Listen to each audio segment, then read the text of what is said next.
안녕하세요. 범법인 리엠파트너스 이승재 변호사입니다. 네, 이수정 변호사입니다. 강제추행죄나 강간죄로 고소를 당한 경우에 무죄를 받을 수 있다면 가장 좋겠지만 혐의를 인정해야 하는 사건들도 있을 것입니다. 대법원 양형위원회에서는 성범죄 사건에서 피해자와의 합의를 중요한 감경 요소로 고려한다고 밝히고 있으니까 인정사건에서는 가능한 한 합의를 하는 게 좋겠습니다. 예.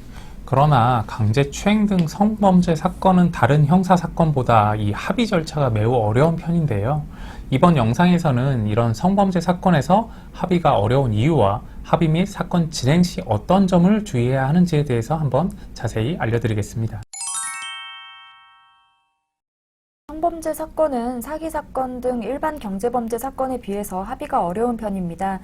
그 이유는 여러 가지가 있겠지만 첫 번째로 경제범죄는 고소인이 재산적 피해를 당한 것이고 피해 변제를 받지 못해서 고소를 하게 된 것이니까 처음부터 돈을 돌려받는 것이 목적이어서 비교적 합의가 쉽습니다. 그러나 성범죄는 돈을 받는 것이 주된 목적이라고 보긴 어려운데요.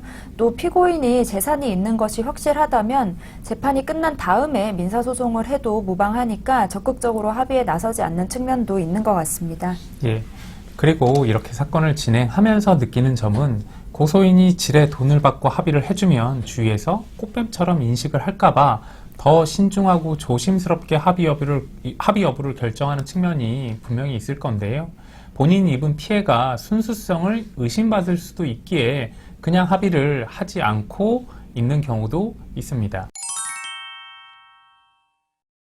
합의서가 제출되고 이체 내역이 제출되면 대부분 큰 문제 없이 합의가 인정되는 경제범죄 사건과는 달리 성범죄 사건은 돈만 주어서 해결되는 문제가 아니기에 재판부에서는 피해자의 진정한 의사를 좀 더 신중하게 확인하고자 합니다.